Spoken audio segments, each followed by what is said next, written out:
ರಾಜ್ಯ ಕಾಂಗ್ರೆಸ್ ಪಾಳೆಯದಲ್ಲಿ ಅಧಿಕಾರ ಹಂಚಿಕೆ ಮತ್ತೆ ಮುನ್ನೆಲೆಗೆ ಬಂದಿದೆ. ಈ ವಿಚಾರವಾಗಿ ನಿನ್ನೆ ಕೂಡ ಡಿಸಿಎಂ ಡಿ.ಕೆ. ಶಿವಕುಮಾರ್ ಮತ್ತೆ ಡಿ.ಕೆ. ಸುರೇಶ್ ಅವರು ಡೆಲ್ಲಿಗೆ ಬಿಟ್ಟಿದ್ರು. ಈ ವಿಚಾರಕ್ಕೆ ಸಂಬಂಧಪಟ್ಟಂತೆ ಶಾಸಕರಾಗಿರ್ತಕ್ಕಂಥ ಅಜಯ್ ಸಿಂಗ್ ನನ್ನ ಜೊತೆಗಿದ್ದಾರೆ, ಅವ್ರನ್ನ ಮಾತಾಡಿಸ್ತೀನಿ. ಸರ್, ಒಂದ್ ಕಡೆ ಎಲ್ಲರೂ ತಣ್ಣಗಾಗಿದ್ರು, ಮತ್ತೆ ಅಧಿಕಾರ ಹಂಚಿಕೆ ವಿಚಾರ ಮುನ್ನೆಲೆಗೆ ಬಂದಿದೆ. ನಿನ್ನೆಯೂ ಕೂಡ ಡಿ.ಕೆ. ಸುರೇಶ್ ಮತ್ತೆ ಡಿ.ಕೆ. ಶಿವಕುಮಾರ್ ಅವರು ಇವ್ರನ್ನ ಕೆ.ಸಿ. ವೇಣುಗೋಪಾಲ್ ಭೇಟಿ ಮಾಡಿ ಚರ್ಚೆ ಮಾಡಿದ್ದಾರೆ. ಸರ್, ಇವಾಗ ಕೆ.ಸಿ. ವೇಣುಗೋಪಾಲ್ ಅವರು ಕರ್ನಾಟಕ ರಾಜ್ಯದ ಉಸ್ತುವಾರಿ ಆಗಿದ್ರು. ಮತ್ತೆ ಎಐಸಿಸಿ ಅಧ್ಯಕ್ಷರು ಮಲ್ಲಿಕಾರ್ಜುನ್ ಖರ್ಗೆ ಸಾಹೇಬರಂತೂ ನಮ್ಮವರೇ ಇದ್ದಾರೆ, ಕರ್ನಾಟಕ ರಾಜ್ಯದವರಿದ್ದಾರೆ. ಹಾಗಾದರೆ ಅವ್ರಿಗೂ ಭೇಟಿ ಆಗೋದು ಸಹಜ. ಇಲ್ಲಿ ಬಂದಾಗ ನಾವೆಲ್ಲರೂ ಕೂಡ ಭೇಟಿ ಆಗ್ತೀವಿ, ದೆಹಲಿ ಹೋದಾಗ ನಾವೆಲ್ಲರೂ ಕೂಡ ಭೇಟಿ ಆಗ್ತೀವಿ. ಮತ್ತೆ ಮಾನ್ಯ ಉಪಮುಖ್ಯಮಂತ್ರಿಯವರು ಡಿ.ಕೆ. ಶಿವಕುಮಾರ್ ಅವರಿಗೆ ಅಸ್ಸಾಂದೂ ಉಸ್ತುವಾರಿನೂ ಕೂಡ ಕೊಟ್ಟಿದ್ದಾರೆ.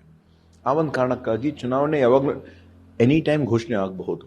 ಆ ಒಂದು ಕಾರಣಕ್ಕಾಗಿ ಅಲ್ಲಿ ಹೋಗಿದ್ದಾರೆ. ಬೇರೆ ಬೇರೆ ವಿಷಯ ಬಗ್ಗೆ ಅವ್ರು ಚರ್ಚೆ ಮಾಡ್ತಾ ಇರ್ತಾರೆ. ಅದರ ಬಗ್ಗೆ ಜಾಸ್ತಿ ಮಾತಾಡೋದು ಏನು ಅವಶ್ಯಕತೆ ಇಲ್ಲ. ಅಂದ್ರೆ ಒಂದು ಕಡೆ ಬಜೆಟ್ ಆದ್ಮೇಲೆ ಡಿ.ಕೆ. ಶಿವಕುಮಾರ್ ಸಿಎಂ ಆಗ್ತಾರಂತ ಒಂದು ಚರ್ಚೆ ಕೇಳ್ಬರ್ತಾ ಇದೆ. ಅವರ ಆಪ್ತ ಶಾಸಕರಲ್ಲೂ ಕೂಡ ಒಂದು ಅಭಿಪ್ರಾಯ ಇದೆ. ಯಾಕಂದ್ರೆ ಒಂದು ಅವಕಾಶ ಕೊಡಿ, 6 ವರ್ಷ ಸತತವಾಗಿ ಪರಿಶ್ರಮ ಪಟ್ಟಿದ್ದಾರೆ, ಅವರಿಗೆ ಒಂದು ಫಲ ಕೊಡೋದು ಈಗ ಧರ್ಮ ಅಂತ ಒಂದು ಅಭಿಪ್ರಾಯ. ಸರ್, ನೋಡಿ, ಡಿ.ಕೆ. ಶಿವಕುಮಾರ್ ಅಂತೂ ಕರ್ನಾಟಕ ಪ್ರದೇಶ ಕಾಂಗ್ರೆಸ್ ಸಮಿತಿಯ ಅಧ್ಯಕ್ಷರಾಗಿ ಕಾರ್ಯನಿರ್ವಹಿಸ್ತಾ ಇದ್ದಾರೆ. 6 ವರ್ಷ ಆಗ್ತದೆ. ಮಾರ್ಚ್ 12ನೇ ತಾರೀಕಿಗೆ 6 ವರ್ಷ ಕಂಪ್ಲೀಟ್ ಆಗ್ತದೆ. ಈ ತೀರ್ಮಾನವನ್ನು ಏನು ಆಗಿದೆಯೇನೋ ಅದು ಹೈಕಮಾಂಡ್ ಮಟ್ಟದಲ್ಲಿ ಆಗ್ತದೆ. ಸನ್ಮಾನ್ಯ ರಾಹುಲ್ ಗಾಂಧಿ ಅವರು, ಮಲ್ಲಿಕಾರ್ಜುನ್ ಖರ್ಗೆ ಸಾಹೇಬರು, ಕೆ.ಸಿ. ವೇಣುಗೋಪಾಲ್ ಅವರು, ಮತ್ತು ಅಲ್ಲಿ ಇರ್ತಕ್ಕಂಥ ರಣದೀಪ್ ಸಿಂಗ್ ಸುರ್ಜೇವಾಲಾ ಅವರು ಸೇರಿ, ನಮ್ಮ ಮಾನ್ಯ ಮುಖ್ಯಮಂತ್ರಿಯವರು, ಉಪಮುಖ್ಯಮಂತ್ರಿಯವರು ಸೇರಿ ಒಂದು ತೀರ್ಮಾನಕ್ಕೆ ಅವಾಗ ಬರ್ತಾರೆ. ಎಲ್ಲರೂ ಹೇಳಿದ್ದಾರೆ, ಮಾನ್ಯ ಮುಖ್ಯಮಂತ್ರಿ ಉಪಮುಖ್ಯಮಂತ್ರಿಯವರು ಹೇಳಿದ್ದಾರೆ, ನಾವಿಬ್ಬರೂ ಒಂದೇ ಆಗಿದ್ದೀವಿ.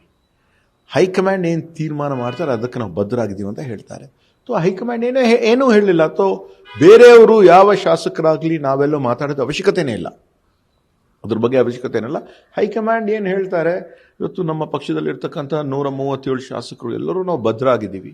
ಹೈಕಮಾಂಡ್ ಕಾಂಗ್ರೆಸ್ ಪಾರ್ಟಿಯಲ್ಲಿ ಯಾವಾಗಲೂ ಸುಪ್ರೀಂ ಇದೆ. ನಾನು ಈಗಂತ ನೋಡ್ತಾ ಇಲ್ಲ. ನಮ್ಮ ತಂದೆಯವರಾಗಿರುವಂಥ ದಿವಂಗತ ಧನಮ್ ಸಿಂಗ್ ಸಾಹೇಬರು, ಅವರು ಸುಮಾರು ಒಂದು 55 ವರ್ಷ ಕಾಂಗ್ರೆಸ್ ಪಕ್ಷದಲ್ಲಿ ನಾವು ಹೈಕಮಾಂಡ್ ಏನು ಹೇಳ್ತಾರೆ ಅವಾಗಲೇ ಆ ಒಂದು ಆದೇಶ ಪಾಲನೆ ಎಲ್ಲರೂ ಶಿಸ್ತಿನ ಸಿಪಾಯಿ ಅಂತ ಮಾಡ್ಕೊಂಡು ಬಂದಿದ್ದಾರೆ, ಮುಂದೆನೂ ಕೂಡ ಮಾಡ್ತಾರೆ.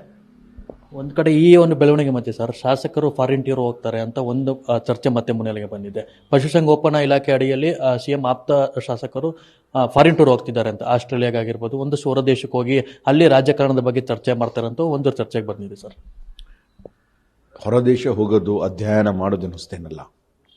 ಹಿಂದೆ BJPಯಲ್ಲೂ ಆಗಿದೆ, JDSಯಲ್ಲೂ ಆಗಿದೆ, ಕಾಂಗ್ರೆಸ್ಸಲ್ಲೂ ಆಗಿದೆ. ಮತ್ತು ಕಳೆದ 2.5 ವರ್ಷದಲ್ಲಿ ತಾವು ತೆಗೆದು ನೋಡಿದ್ರೆ ಎಷ್ಟು ಅಧ್ಯಯನ ಮಾಡೋಕ್ಕೆ ಯಾವ ಮಂತ್ರಿಗಳು ಎಲ್ಲೆಲ್ಲಿ ಹೋಗಿದ್ದಾರೆ ಅಂತ ತಮ್ಮೆಲ್ಲರೂ ಕೂಡ ಗೊತ್ತಿದೆ.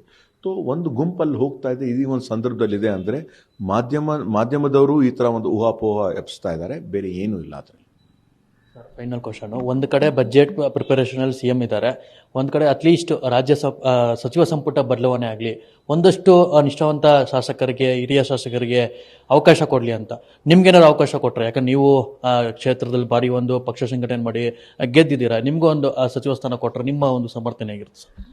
ನಾನಂತೂ ಆಕಾಂಕ್ಷಿ ಇದ್ದೀನಿ, ಹಿಂದೆನೂ ಕೂಡ ಇದ್ದೆ. ಈ ಬಾರಿ ನನಗೆ ಅವಕಾಶ ಮಾಡಿಕೊಡ್ತಾರಂತ ಒಂದು ವಿಶ್ವಾಸ ಇದೆ.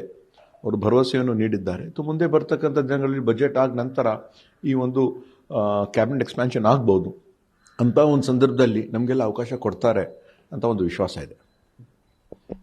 ಇದಿಷ್ಟು ಏನು ಶಾಸಕರಾಗಿರ್ತಕ್ಕಂಥ ಏನು ಪ್ರಮುಖವಾಗಿ ಈ ಒಂದು ವಿಚಾರವನ್ನ ಏನು ಈ ಒಂದು ಮುನ್ನೆಲೆಗೆ ತರದೇ ಇರುವಂತೆ ಈ ಒಂದು ಶಾಸಕರಾಗಿರ್ತಕ್ಕಂಥ ಅಜಯ್ ಸಿಂಗ್ ಅವರು ಹೇಳ್ತಿರುವಂಥ ಮಾತು, ಯಾವುದೇ ಕಾರಣಕ್ಕೂ ಕೂಡ ಹೈಕಮಾಂಡ್ ನಾಯಕರು ಈ ಒಂದು ವಿಚಾರದಲ್ಲಿ ಅಂತಿಮ ನಿರ್ಧಾರ ತೆಗೆದುಕೊಳ್ತಾರೆ.